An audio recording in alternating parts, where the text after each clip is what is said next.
स्वागत है प्रिय विद्यार्थियों आपका हमारे YouTube चैनल संस्कृत माला में। कैसे हैं आप सभी विद्यार्थियों? अब तक हमने सफलतापूर्वक 10 चैप्टर कंप्लीट कर लिया है। उसके जो ऑब्जेक्टिव क्वेश्चंस है वो भी मैंने आप लोगों को करवा दिया है। आशा करता हूं आप लोग भी तैयारी अपनी अच्छी से कर रहे होंगे। तो आज का जो पाठ है एकादशः पाठ, ठीक है, आज का जो पाठ है एकादशः पाठ, पाठ का नाम है व्याघ्र पथिक कथा। ठीक है, बाघ और एक पथिक की कथा है, बाघ और एक मुसाफिर। व्याघ्र का मतलब क्या हो गया? बाघ, ठीक है, और पथिक का मतलब क्या हो गया? मुसाफिर। तो इसके बारे में आज हम लोग पढ़ने वाले हैं। तो सभी लोग चैनल को सब्सक्राइब कर लीजिए और इस क्लास से जुड़ जाइए और इस कक्षा को बहुत जल्दी ही आप जल्दी से शेयर कर दीजिए और बहुत जल्द हम इसको स्टार्ट करने वाले हैं। तो सभी बच्चे तैयार हो जाए, अपने पास आप बुक ओपन करके रख लीजिए। और जैसा कि मैं आप लोगों को बता रहा हूँ, ये पाठ कंप्लीट होते ही हम अभी व्याकरण वाला चैप्टर भी करने वाले हैं। ठीक है, तो सारा टॉपिक मैं करवाऊंगा। तो चलिए आज का पाठ हम आरंभ करते हैं। व्याघ्र पथिक कथा, बाघ और एक मुसाफिर की कथा है। क्या है कथा और कहाँ से लिया गया है?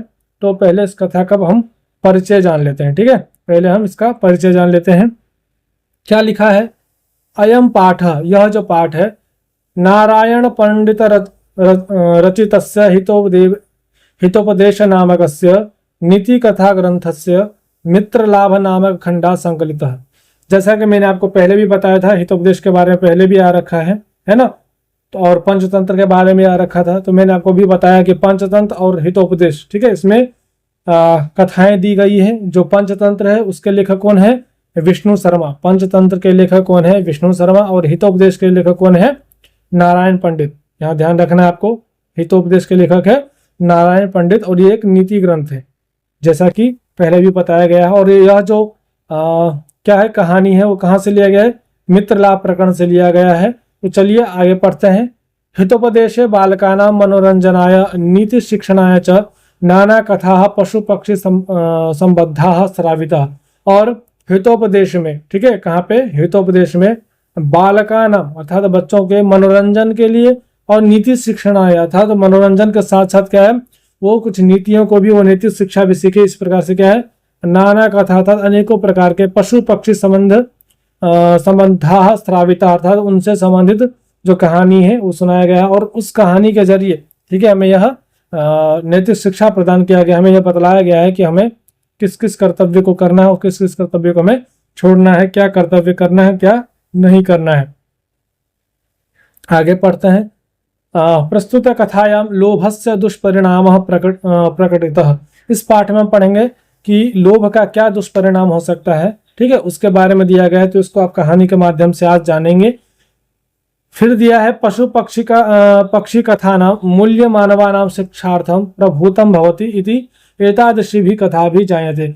और क्या है? पशु पक्षियों की कथा के द्वारा मूल्यों को सिखाना, क्योंकि सबसे बुद्धिमान अगर जीव की बात किया जाए तो क्या है? मानव, मनुष्य है। और उसकी तुलना हम अगर पशु पक्षी से किया जाए तो थोड़ा क्या होता है, मनुष्य को भी शर्म सा फील होता है। लेकिन आज तो वो भी शर्म ही नहीं आ रहा है ना। तो फिर भी हम कथा के माध्यम से सीखेंगे, हम जानेंगे, नैतिक शिक्षा के बारे में पढ़ेंगे, जिसमें पशु पक्षी की कहानी के द्वारा हमें नैतिक शिक्षा प्रदान किया जाता है। तो चलिए, ये तो रहा परिचय हमने पढ़ लिया है। अगर आपको परिचय में कुछ समझ नहीं आया हो तो आप पूछ लीजिएगा मेरे से कमेंट करके, ठीक है। चलिए मैं साफ कर देता हूँ जिससे कंफ्यूजन ना हो। आगे बढ़ते हैं। अब जो अपना मूल चैप्टर है जहाँ से लेसन शुरू हो रहा है वो शुरू करते हैं। कश्चित वृद्ध व्याघ्र स्नातः कुशहस्त सरस्तीरे ब्रूते भो पंथा। क्या कहा कि कश्चित अर्थात कोई, ठीक है, वृद्ध व्याघ्र का अर्थ क्या है? बूढ़ा बाघ। स्नातः स्नान कर लिया है जिसने। और कुशहस्त सरस्तीरे ब्रूते, और हाथ में क्या ले रखा है? जैसे कुश पकड़ते हैं हाथ में क्या है? कुश पकड़ रखा है। और कहाँ पे? सरस्तीर, एक नदी के किनारे में है। और बोलता क्या है कि भो पंथा, ठीक है। तो क्या बोलता है कि अरे रे पंथा आता है, ओ भाई, ओ मुसाफिर, इदम सुवर्ण कंगणम गृहताम, यह जो सोने का कंगन है वो ग्रहण करो। जैसा कि मैंने पहले बताया कि देखिए, आप सोचेंगे कि भाई ये तो बाघ है और ये हिंदी में कैसे बात कर रहा है, संस्कृत में कैसे बात कर रहा है, मतलब एक जो मानव है, एक जो मनुष्य है, उसकी भाषा में कैसे बात कर रहा है। तो पंचतंत्र और जो हितोपदेश की जो कहानियां हैं बिल्कुल ऐसे ही लिखी गई है। वहां पे एक चींटी भी हो और चाहे खरगोश हो चाहे बाघ हो, वो सब कहानी है, ठीक है। कवि है, कवि की रचना ऐसी होती है कि कहानी में हर पात्र यहाँ पे क्या है, जितने भी कैरेक्टर है वो सब बोलता है। ठीक है, तो यहाँ भी जो बाघ है वो क्या बोलता है, वो नहा लिया है और उसके हाथ में क्या है, कुश है, और वो उस कुश हाथ में लिए हुए नदी किनारे क्या बोलता है कि वो मुसाफिर कहाँ जा रहा है, और इदम सुवर्ण कंगणम गृहीतम, ये जो सोने का कंगन है ये ले लो।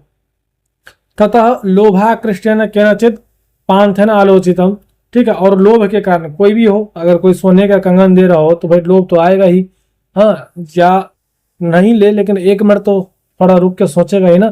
तो ऐसे ही यहाँ भी वो जो मुसाफिर है वो रुक के सोचता है, फिर क्या सोचता है कि भाग्य ना एतत् संभवती, वो क्या सोचता है कि भाई भाग्य से मिलता है कि भाई आप रास्ते में कहीं जा रहे हो और सोने का कंगन मिल जाए। ठीक है, आप लोग तो बच्चे हैं ना अभी, अगर आपको 10 रुपये भी कहीं मिल जाए तो कितनी खुशी होती है, और भाई जहाँ पे सोना का कंगन मिल जाए आपको, तो भाई आप तो भाई स्कूल आना ही बंद कर दोगे, है ना।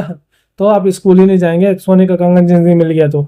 ठीक है, तो कहा कि भाग्य ने एतत् संभवती, ये भाई भाग्य से मिलता है क्या, कि भाई आप कहीं जा रहे हैं रास्ते में और कोई आपको सोना दे रहा है कि लो भाई आपका सोना ये ले लो, है ना।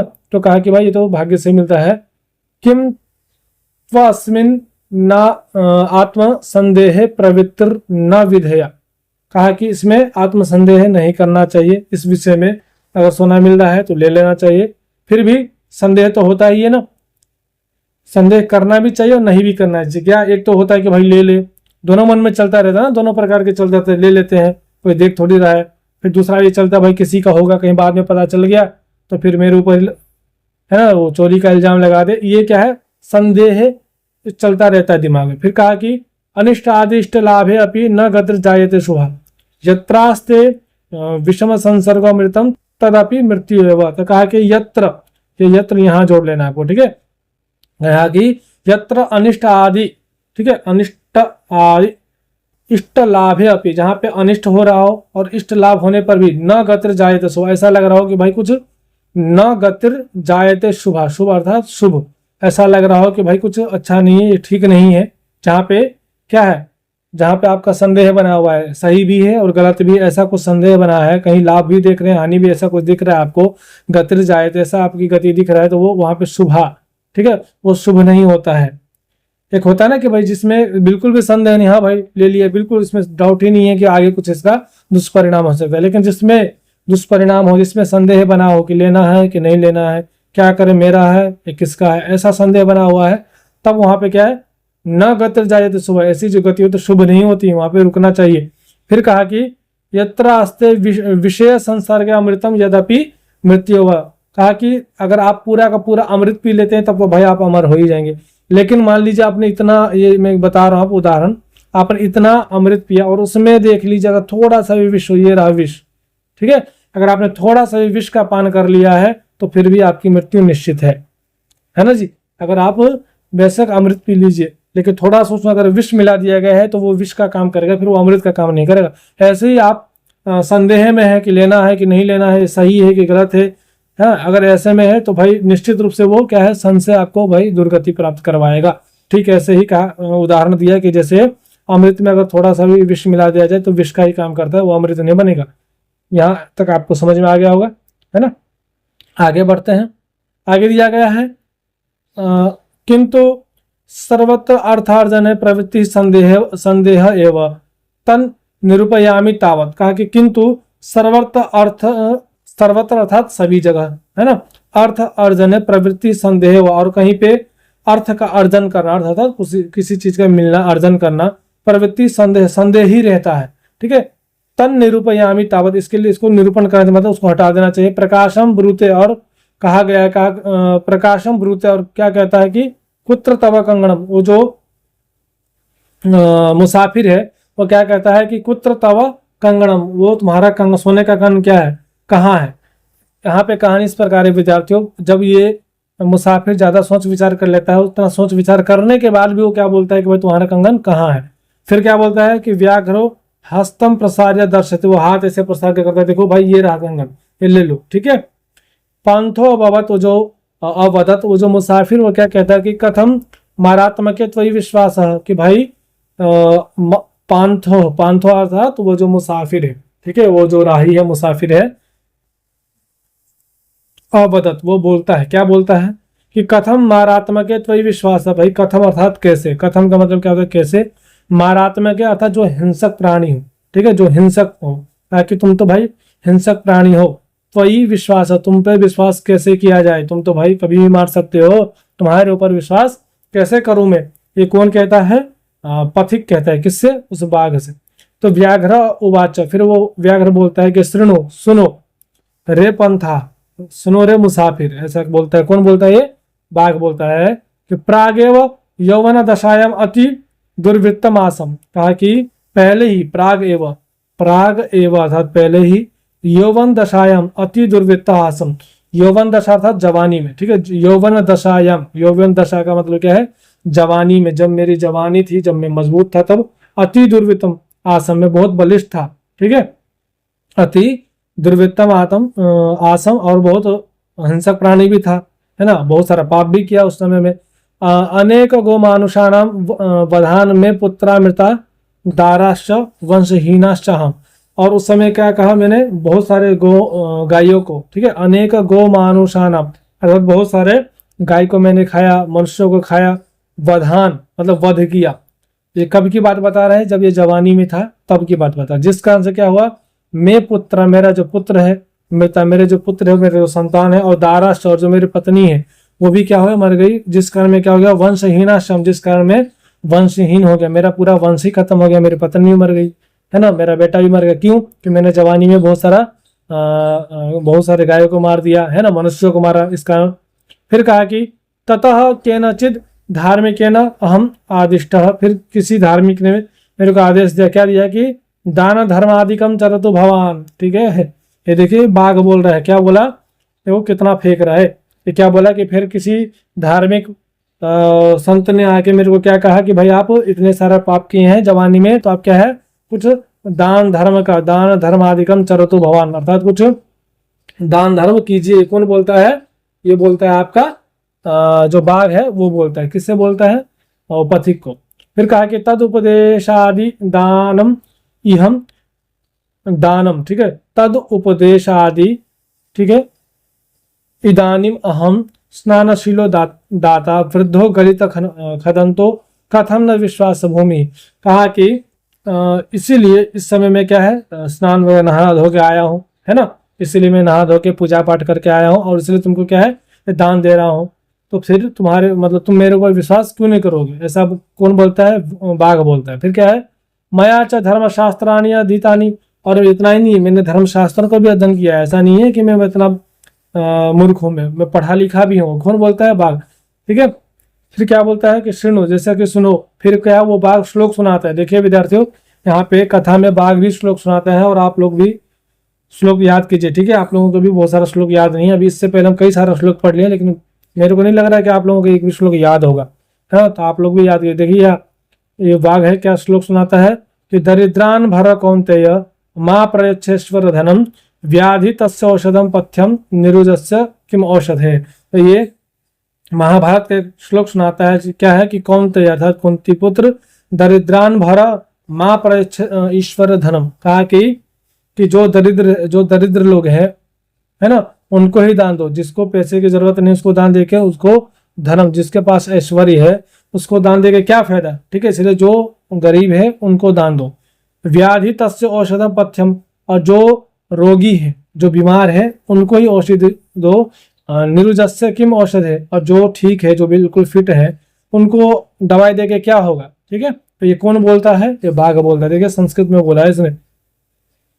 फिर और नहीं, इतना ही नहीं, और बोलता है, क्या बोलता है कि दातव्यम इति यद दानम दीयते अनुपकारिणे देशे काले च पात्रे च तद दानम सात्विकम विदुः, कहा कि सात्विकम विदुः, जो विद्वान लोग हैं वो सात्विक दान उसी को कहा गया है, अर्थात अच्छा दान उसी को कहा गया है, जो यद दानम, क्या है, दातव्यम इति यद दानम, जो देने योग्य दान हो, मतलब जिसको दान दिया जा सकता है उसको दीजिए, और उस दान देने के बाद अनुपकार नहीं, उससे कोई उपेक्षा नहीं रखिए, मतलब आपने जिसको दे दिया है दान, ठीक है दे दिया, आप उससे यह अपेक्षा न रखें कि तुम भी मेरे को देना, आज मैं तुम्हें दे रहा हूं कल तुम भी मेरे देना, ये दान नहीं, ये सात्विक दान नहीं है।